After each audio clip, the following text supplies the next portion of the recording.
Classes.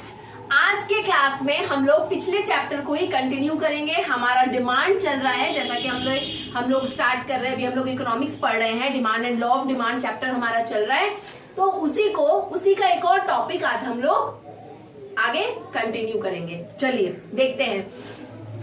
अच्छा, और एक बात है, आप में से कुछ बच्चों का इस तरह से मेरे तरफ मुझे अपने दूसरे स्टूडेंट्स के थ्रू पता चला कि आप लोग बोल रहे हैं कि आप लोग ईयर के क्वेश्चंस करवाने के लिए, आपके जिन लोगों के बोर्ड्स हैं, वेस्ट बंगाल बोर्ड के जो बच्चे हैं, तो एक्चुअली अभी क्योंकि सारे चैप्टर्स मैंने कंप्लीट नहीं किया है, तो ये डिफिकल्ट हो जाएगा उन बच्चों जो शुरू से देख रहे हैं। तो ये सीरीज में नहीं रहेगा, तो आप लोग अभी फिलहाल तो वेट करना पड़ेगा इसके लिए।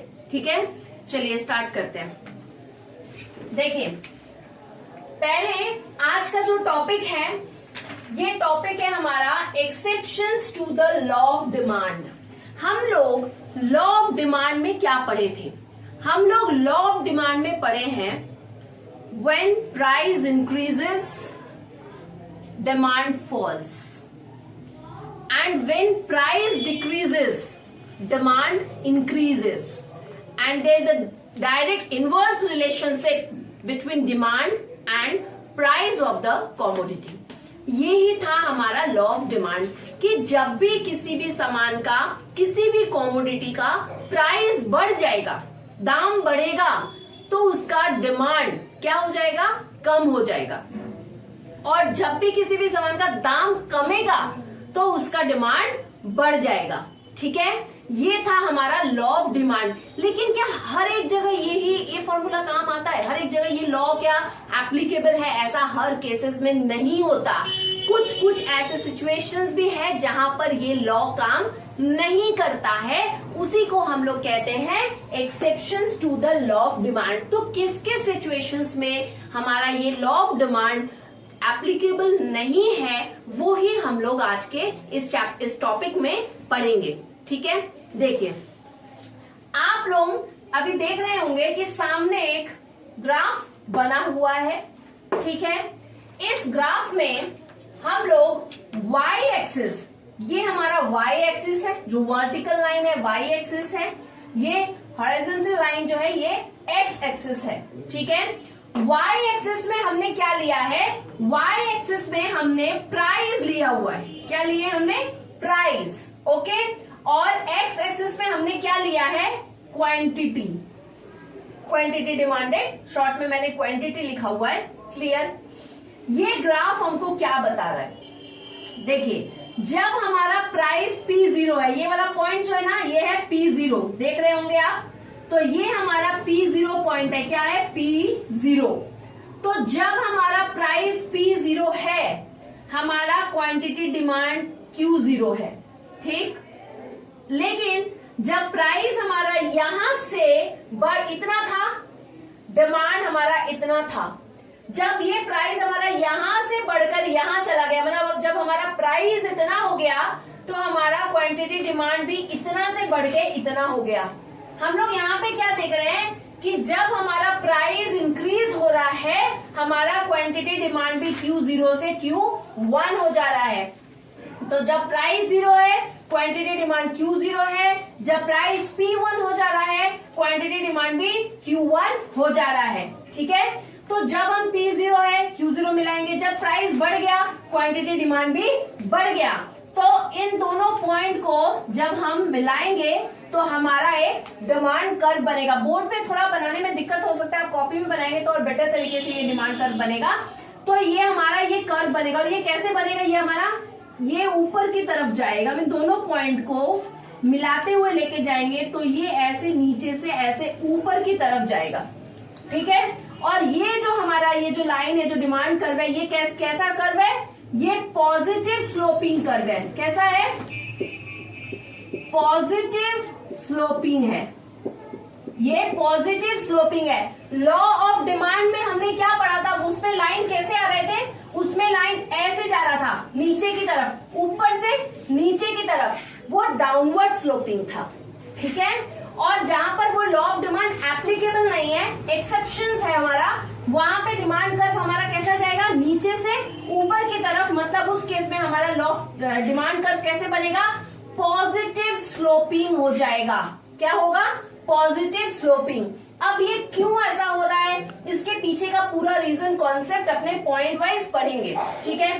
तो सबसे पहले हमारा ये जो गिवन गुड्स है इसको अपने सबसे लास्ट में पढ़ेंगे, इसके बारे में मैं थोड़ा सा आपको डिटेल्स में बताऊंगी। पहले ये नीचे वाला पढ़ लेते हैं जो आपको इजी लगेगा। पहला है किस केस में ये लॉ ऑफ डिमांड काम नहीं करता है। पहला है exceptions about expectations about future prices. मतलब क्या है कि जब भी अगर हम सपोज करिए, एक बार ऐसा सिचुएशन सपोज नहीं करिए, एक्चुअली में ऐसा हो चुका है। एक बार ऐसा जस्ट अफवाह फैल गई थी कि नमक का दाम बहुत ज्यादा बढ़ जाने वाला है, मतलब 500-600 रुपीज पर केजी होने वाला है। बहुत साल पहले की बात है ये। तो उस केस में क्या हुआ था, बहुत सारे लोगों ने क्या किया था, बहुत ज्यादा नमक खरीद के अपने घर में स्टॉक कर लिया था कि इसका दाम बहुत बढ़ने वाला है, ठीक है। मतलब अगर हमें कोई चीज का भी प्राइस ऐसे लगेगा कि भाई फ्यूचर में इसका प्राइस इंक्रीज हो सकता है, अभी जो है उससे और ज्यादा बढ़ सकता है, उस केस में क्या हो जाएगा, प्राइस बढ़ेगा और उसके साथ साथ उसका डिमांड भी बढ़ जाएगा। ये कब हो सकता है, एक्सपेक्टेशन अबाउट फ्यूचर प्राइजेस। मतलब जब हम फ्यूचर प्राइस को एक्सपेक्ट कर रहे हैं क्या फ्यूचर में ऐसा हो सकता है, तो उसके अकॉर्डिंगली हमारा डिमांड भी इफेक्ट होगा। मान लीजिए सपोज करिए गोल्ड है। अब ये गोल्ड हमारा अगर 50,000 चल रहा है और अगर हम फ्यूचर में एक्सपेक्ट करें कि ये 70,000 हो जाने वाला है या 65,000 या 60,000 हो जाने वाला है, अभी से वो बढ़ जाने वाला है, तो उस केस में क्या होगा, प्राइस बढ़ जाएगा। हम ऐसा एक्सपेक्टेशन है, ये मेरा एक्सपेक्टेशन है, फ्यूचर प्राइस क्या हो सकता है 60,000, अभी 50 है तो वो 60 हो सकता है। तो प्राइस जब हमारा बढ़ेगा, मतलब हम क्या सोच करके अभी हम क्या करेंगे, दाम अगर 50 भी है, बढ़ा हुआ है, 50 से 55 भी हो रहा है, प्राइस बढ़ रहा है, तब भी हम क्या करेंगे, और फ्यूचर में बढ़ सकता है। हम ऐसा एक्सपेक्टेशन रख करके मेरा उस केस में क्या हो जाएगा, डिमांड भी बढ़ जाएगा। आज 55 हो, हम सोचेंगे नहीं कल तो ये 60 भी हो सकता है, कल 65 भी हो जाएगा, ये और बढ़ने वाला है। तो ऐसा एक्सपेक्टेशन करके अभी अगर प्राइस बढ़ रहा होगा तो हमारा डिमांड भी बढ़ जाएगा, ये सोच के कि फ्यूचर में इसका प्राइस और बढ़ सकता है। और सपोज कर लीजिए जैसे स्मार्टफोन ले लीजिए, अगर कोई स्मार्टफोन अभी 20,000 का है, आप अगर ऐसा एक्सपेक्टेशन करें नहीं 20 से 18 हुआ ना, आने वाले टाइम में ये 15,000 तक इसका प्राइस गिरेगा। तो अभी अगर प्राइस गिरा तो उस केस में डिमांड भी गिर जाएगा। क्यों, ये सोच के कि फ्यूचर में इसका प्राइस और गिरेगा। तो फ्यूचर एक्सपेक्टेशन मतलब फ्यूचर में उसके प्राइस को आप एक्सपेक्ट करके कि और कम हो सकता है, हमारा डिमांड भी कम हो जाएगा। तो यहाँ पे लॉ ऑफ डिमांड एप्लीकेबल कैसे हुआ, नहीं हुआ। यहाँ पे क्या हो जा रहा है, अभी अगर प्राइस बढ़ रहा है तो हम सोचे फ्यूचर में और बढ़ सकता है, डिमांड और बढ़ जाएगा, हम ज्यादा करके खरीदने लगेंगे, आने वाले टाइम में और बढ़ सकता है। तो दोनों बढ़ा, प्राइस भी बढ़ा, क्वांटिटी डिमांड भी बढ़ा। लेकिन अगर प्राइस अभी कमेगा तो हम सोचेंगे फ्यूचर में और कम सकता है, तो उस केस में क्या हो जाएगा, हम अभी कम खरीदेंगे, मेरा डिमांड अभी कम हो जाएगा, और कम नहीं तो तब खरीदेंगे तो हमारा डिमांड भी कम हो जाएगा। तो हमने क्या देखा, प्राइस बढ़ रहा है, डिमांड भी बढ़ रहा है, प्राइस घट रहा है तो डिमांड भी घट जा रहा है। तो हमारा लॉ ऑफ डिमांड यहाँ पे काम नहीं कर रहा है, क्योंकि लॉ ऑफ डिमांड तो इनवर्स रिलेशनशिप है प्राइस और क्वांटिटी डिमांड में, है ना। प्राइस बढ़ेगा डिमांड घटेगा, प्राइस घट जाएगा तो डिमांड बढ़ जाएगा। यहाँ पे ऐसा नहीं हो रहा है, यहाँ पे दोनों पॉजिटिव, देखिए प्राइस बढ़ा और डिमांड भी बढ़ा, है ना, दोनों इस तरह से हो रहा है। तो यहाँ पे तो ये लॉ ऑफ डिमांड एप्लीकेबल नहीं है, इसी को हम लोग बोलेंगे exceptions to the law of demand. तो ये ग्राफ हमारा इसी बेस पर है, प्राइस बढ़ा, क्वांटिटी डिमांड भी बढ़ा। प्राइस इतना था, क्वांटिटी डिमांड इतना कर रहे थे, प्राइस यहाँ से इतना बढ़ गया तो उस केस में क्वांटिटी डिमांड भी इतना से इतना बढ़ गया। क्लियर। नेक्स्ट, इमरजेंसीज जैसे कि वॉर लाइक सिचुएशन हो गया या फ्लड आ गया और क्वेक आ गया, तो ऐसे इमरजेंसी सिचुएशन में क्या हो जाता है, पता है इमरजेंसीज में सामान का दाम बढ़ जाता है, ठीक है, ऐसे ही शॉर्टेज हो जाता है हर चीज का, खाने पीने के सामान का, मेडिसिन का। तो उस केस में क्या होता है, प्राइस बढ़ने से डिमांड भी, उस समय प्राइस बढ़ता है लेकिन बढ़ने पर भी डिमांड भी बढ़ जाएगा। और ये वहां पर ये एप्लीकेबल नहीं करता है, इमरजेंसी केसेस में भी ये ध्यान रखेंगे, लॉ ऑफ डिमांड वहां पे भी काम नहीं करेगा। वहां पे प्राइस बढ़ता है तब भी डिमांड बढ़ता है। क्लियर। क्वालिटी, देखिए क्वालिटी प्राइस रिलेशनशिप, ये क्या बता रहा है? Quality price relationship. बहुत बार ऐसा होता है कि किसी भी सामान का क्वालिटी हम लोग उसके प्राइस से जज करते हैं। अभी सेम टाइप का आपको दो टी शर्ट अगर मिले, आप एक देखेंगे ब्रांडेड है और एक आप देखेंगे लोकल है, तो अगर आपको ब्रांडेड और लोकल नहीं पता है, सेम टाइप दो टी शर्ट आपके सामने रख दिया जाए, एक का प्राइस 100 रुपीज बोला जाए और एक का प्राइस 600 बोला जाए, आप समझेंगे तुरंत कि 600 वाला में जरूर कुछ स्पेशल है, जरूर उसकी क्वालिटी अच्छी है, इसीलिए उसका प्राइस ज्यादा है। तो आप अगर क्वालिटी पसंद करना चाहते हैं, क्वालिटी गुड्स लेना चाहते हैं, तो ज्यादातर लोग सोचेंगे नहीं मुझे वो क्वालिटी बेस्ट क्वालिटी वाला चाहिए, प्राइस ज्यादा है तो क्या हुआ मैं वो ही लूंगा, है ना। मार्केट गए, सपोज करिए आम का जब सीजन होता है, मार्केट जाते हैं, मार्केट में 20 रुपए किलो भी मिलता है और 40 रुपए भी मिलता है, तो समझ में आता है नहीं 20 रुपए वाला शायद मीठा नहीं होगा, वो 40 रुपए वाला मीठा होगा, वो लेके जाते हैं। क्यों? क्योंकि वहां पे हम उसके प्राइस से उसके क्वालिटी को जज कर रहे हैं। ठीक है, प्राइस ज्यादा है तो जरूर वो बेस्ट क्वालिटी का है, प्राइस कम है मतलब जरूर उसमें कमी है।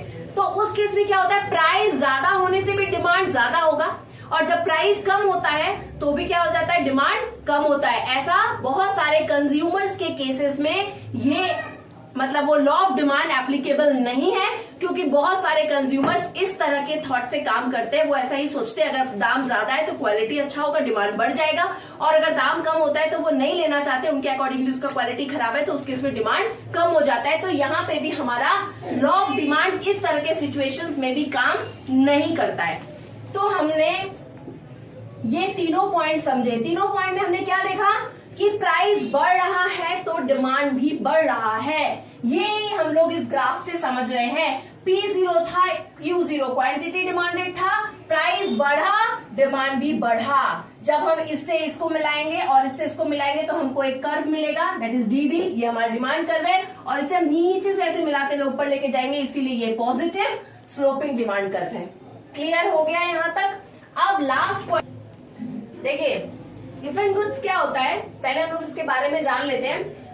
Are those inferior goods on which the consumer spends a large part of his income and the demand for which falls with a fall in their price। मतलब गिवन गुड्स हम लोग उनको बोलेंगे कि जिसमें एक कंज्यूमर अपना इनकम का लार्ज पार्ट वो उसमें लगा देता है, ठीक है, and the demand for which falls, और उस गुड्स का डिमांड कम हो जाएगा। कब कम होगा? जब हम लोग देखेंगे उसका प्राइस कम हो जाएगा। जैसे एग्जांपल, पहले के टाइम पे ज्यादातर लोग ज्वार बाजरा खाया करते थे, तो ज्वार बाजरा क्या है आपका, वो एक तरह का इंफीरियर गुड्स है। उन लोगों के उस टाइम पर वो इंफीरियर गुड्स के लिए ही होता था, क्योंकि वो राइस वीट थोड़ा कॉस्टली आता था, वो अफोर्ड नहीं कर सकते थे। अब मान लीजिए ऐसा हो जाए कि ज्वार बाजरा का प्राइस बहुत, जो वो स्पेंड करते थे, जितना उन्हें अपना कंजम्पशन के लिए जितना जरूरत पड़ता था, वो जितना लेते थे, जिस प्राइस में जितना उनका डेली रिक्वायरमेंट के हिसाब से वो खरीदते थे, अभी वो देख रहे हैं कि उसका प्राइस कम हो गया। तो प्राइस अगर कम हो गया तो वो ज्यादा ज्वार बाजरा नहीं खरीदेंगे। प्राइस अगर कम हो जाएगा तो जितना उनका रिक्वायरमेंट है उसके हिसाब से वो लेंगे, और बचे हुए प्राइस से वो क्या करेंगे, वो दूसरा राइस उसकी जगह खाने के लिए सोचेंगे, वीट खरीदने की कोशिश करेंगे, मतलब, और थोड़ा सा उसका कंजम्पशन कम कर देंगे। ज्वार बाजरा का अगर प्राइस कम हो जाएगा तो उसका कंजम्पशन थोड़ा कम करेंगे, और उन्हीं बचे हुए पैसे से कोशिश करेंगे कि वीट खाएं, उसकी जगह राइस खाएं। तो ये हुआ। इसमें क्या हो रहा है, हम लोग क्या देख रहे हैं कि अगर प्राइस कम हो गया इंफीरियर गुड्स का, तो उस केस में उसका डिमांड भी थोड़ा कम हो गया, और वो जो प्राइस कम हुआ उस बचे हुए पैसे से कोशिश करेंगे कि उसकी जगह हम वीट और राइस खाएं। आप अभी के प्रेजेंट टाइम में अगर आप आकर के सोचो, तो सपोज करो आप आलू खाते थे, 30 रुपए किलो आलू था, तो आप क्या करते थे, हर दिन 1 केजी करके आप आलू यूज करते थे अपने घर में। अभी आप देख रहे हैं कि आलू का प्राइस जो है वो 30 से 20 हो चुका है, तो आप क्या करेंगे, आलू का कंजम्पशन बढ़ा देंगे? नहीं, आप क्या करेंगे, आलू अगर पर मंथ आप 30 केजी खरीदते थे अपने घर में, तो अभी आप क्या करेंगे, 25 केजी आलू खरीदेंगे, और वो जो बचे हुए जो पैसे हैं उनसे आप क्या करेंगे, बाकी 5 दिन दूसरा कुछ खाने की, पनीर खाने की कोशिश करेंगे, या दूसरा कुछ अलग सोयाबीन लेने की कोशिश करेंगे उन बचे हुए पैसे से, दूसरा कुछ जो उससे ज्यादा बेटर टेस्ट में हो, जो आपको उससे ज्यादा नॉर्मल गुड्स की तरफ आप स्विच करेंगे। ठीक है, तो ये हुआ। इसमें क्या देख रहे हैं हम लोग कि प्राइस जब कम हो जाता है इंफीरियर गुड्स का, तो उसके साथ साथ उसका डिमांड भी कम हो जाता है। यहाँ पे ऐसा नहीं हो रहा है कि प्राइस बढ़ गया तो उसका डिमांड बढ़ गया, नहीं, ये कॉन्सेप्ट आप याद रखेंगे। ठीक है, अगर इंफीरियर गुड्स का प्राइस कम हो जाता है तो उसका डिमांड भी कम हो जाएगा, उस केस में उसका बिल्कुल भी डिमांड बढ़ेगा नहीं। ठीक है, अब देखिए ये हमारा कंप्लीट हुआ आज का topic, exceptions to the law of demand. ये ग्राफ बिल्कुल याद रखने की कोशिश करेंगे, और जब भी आपको ये क्वेश्चन अगर एग्जाम में आ जाता है तो आप ये पॉइंट्स एक्सप्लेन करेंगे, लेकिन पॉइंट्स एक्सप्लेन करने के साथ ही साथ आप ये ग्राफ जरूर बनाइएगा, तब जाकर के आपको पूरा मार्क्स मिलेगा। इकोनॉमिक्स में ज्यादा से ज्यादा ग्राफ को समझने की कोशिश करें, ज्यादा से ज्यादा अपने आंसर्स में ग्राफ बनाएं अगर आपको अच्छा मार्क्स स्कोर करना है तो। इकोनॉमिक्स मतलब ग्राफ, ग्राफिकल रिप्रेजेंटेशन बहुत जरूरी है इकोनॉमिक्स में, और जितना ज्यादा आप ग्राफ को समझेंगे उतना ज्यादा इकोनॉमिक्स आपको इजी लगेगा, उसका कॉन्सेप्ट आपको इजी लगेगा। बस आज तक इतना ही, अब फिर नेक्स्ट वीडियो में नेक्स्ट टॉपिक। Thank you.